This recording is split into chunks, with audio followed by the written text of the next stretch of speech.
Yes, get ready. This is a passage for your skill test preparation in SSC examination, that is English shorthand, and this is a passage for 10 minutes. That means you will be writing 1000 words in 10 minutes. Okay, get ready.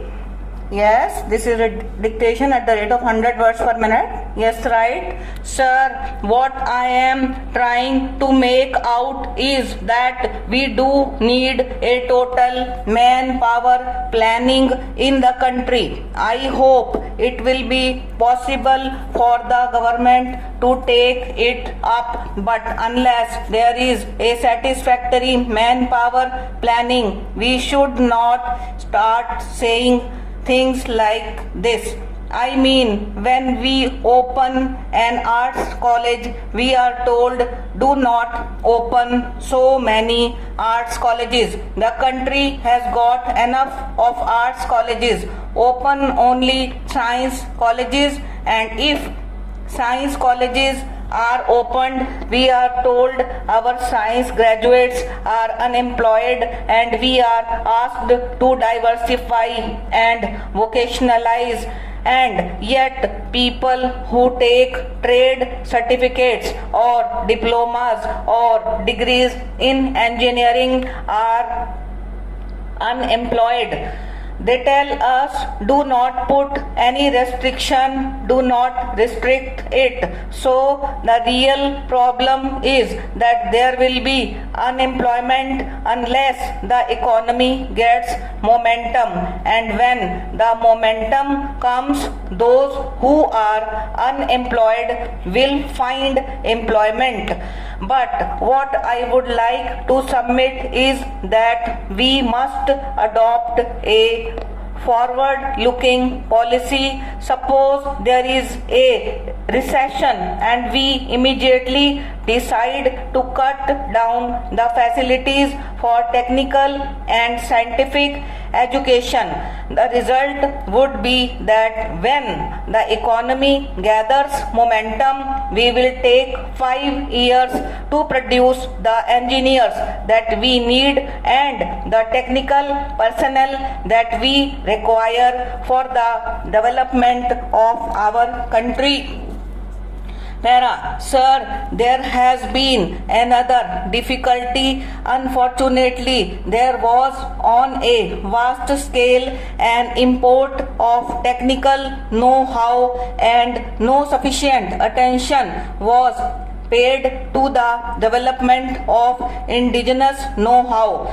The present policy of the government is to go in for self-reliance in a massive way. The Minister for Planning has given an assurance that within 2 years all the technically educated people will be given employment, and that would include all MSCs. This is a very hopeful sign, and therefore the Education Minister should not be asked unnecessarily to restrict higher education. Furthermore, the Education Commission has made a recommendation that at least 6% of the people in the age group of 17 to 23 should be going to some institution of higher education or the other in the country by 1986. The present percentage in the country is 3:1.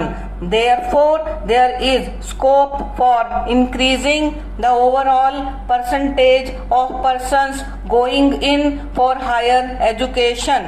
This figure is very much less than the figure of any of the advanced countries, and one of the honorable members said that even in the advanced countries so many people are not going in for higher education.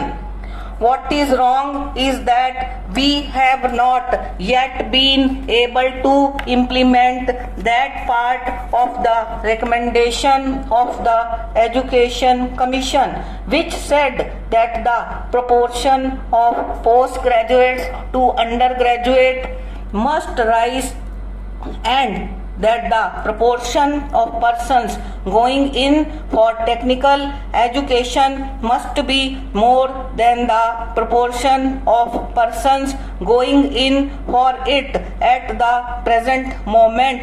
Therefore, I would suggest that suitable action should be taken immediately in this direction. Para. Secondly, if you compare the percentage of students going in for higher education in science and arts, you will observe that the percentage of those who are going in for science is still not as much as has been recommended by the Education Commission, and I entirely agree with the recommendations of the Commission in this regard. Therefore, there is a great deal of need for proper planning of higher education, and I hope that the Planning Commission will be taking up the matter in consultation with the Ministry of Education, the UGC, the state governments, and that this would depend on the tempo of economic development and change. Sir, looking at the clock, I am a little worried, but I would, if I may, take another 10 minutes to explain what the government is attempting to do in the field of primary education, which has been emphasized so much by many honorable members, and in my opinion, quite rightly, the focus was on the removal of illiteracy and giving primary education a new direction. Para.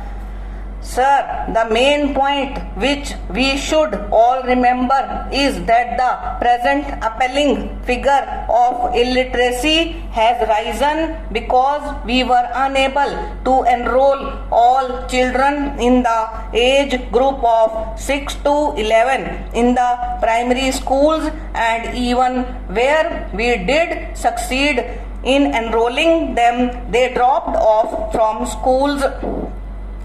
Unusually, after 1 year, if this had not been happening continuously over a large number of years, the present figure of illiteracy would not have been as high as it is today.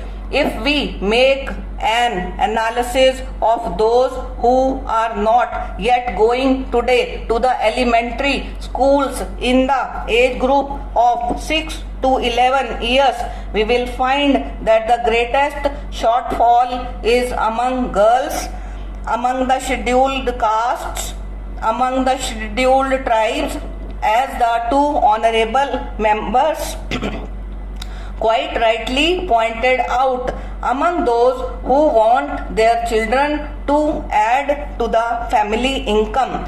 Therefore, we have to provide for 110% enrollment, because that seems to be the objective, because there would always be in villages people who do not remember their ages. There would be some a little below. A few would continue after that age, and then there would be shortfalls occasionally. And if I may say so, our statistics given by villages schools are not exactly as accurate as the figures given by a computer. Therefore, we must plan for 110% enrollment in the schools in the villages. Participation of all the sections of society, irrespective of any caste discrimination, Reduction in the figure of dropouts must be ensured. For this, special incentives can be a matter of attraction, such as midday meal, providing the children with school uniforms, books, and school bags.